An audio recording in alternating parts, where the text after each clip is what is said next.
বন্ধুরা আমরা চলে এসেছি। এটা হচ্ছে দাইহাট স্টেশন থেকে নেমে টোটোতে 20 টাকা নিল পাপাই শাড়ি হাউস।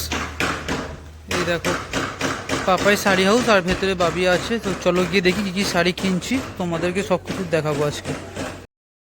তো আমরা পৌঁছে গেছিলাম পুরো 10:30 যখন বাজে, আর শোরুম ওপেন হয় 10টার সময়, কিন্তু আমরা 10:30তেই পৌঁছে গেছিলাম। ঢুকে দেখলাম মোটামুটি ফাঁকাই ছিল।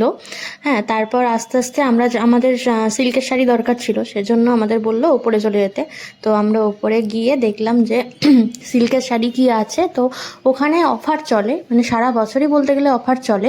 সেগুলো হচ্ছে কোনো ভিডিওতে যে শাড়িগুলো বিক্রি হয় না, সেই শাড়িগুলো ওরা অফারে দিয়ে দেয়। কি গো, কত শাড়ি নিয়েছো?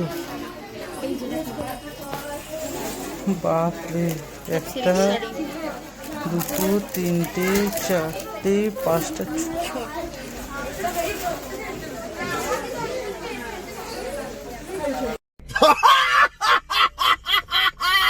তো তোমরা দেখতেই পাচ্ছ আমার যে কি আনন্দ হয়েছে। এত রিজনেবল প্রাইসে নিজের জন্য এতগুলো শাড়ি নিয়ে আমার তো ভীষণ ভীষণ আনন্দ হচ্ছিল। তারপর নিচে চলে গেছিলাম, আর নিচে যেহেতু কটন হ্যান্ডলুমের অপশন ছিল, তো সেজন্য মাদের সেখান থেকে নেওয়া।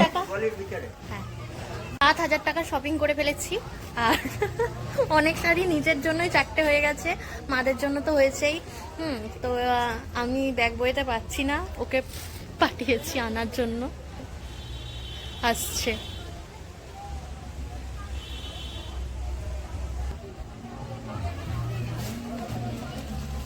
এই একটা গিফটও দিয়েছে, আমরা গিফটটাও দেখাবো। আসো, এখানে জুতোটা এখানে আছে, গিফটটা দেখাও। গিফটটা কোথায় আছে? এই যে এই প্যাকেটটাই দিয়েছে। খুলতে হবে না? না, খুলবো না। এই যে কিছু একটা গিফট আছে। এই যে এত ভারী হয়ে গেছে, আমাকে দিয়ে বড়। বাড়ি গিয়ে গিফটটা ওপেন করার পর দেখেছিলাম কফি মাগ আছে, ভীষণ সুন্দর ছিল। আমাদের ভিডিওটা কেমন লাগলো? ভিডিওটা ভালো লাগলে লাইক কমেন্ট করে দিও।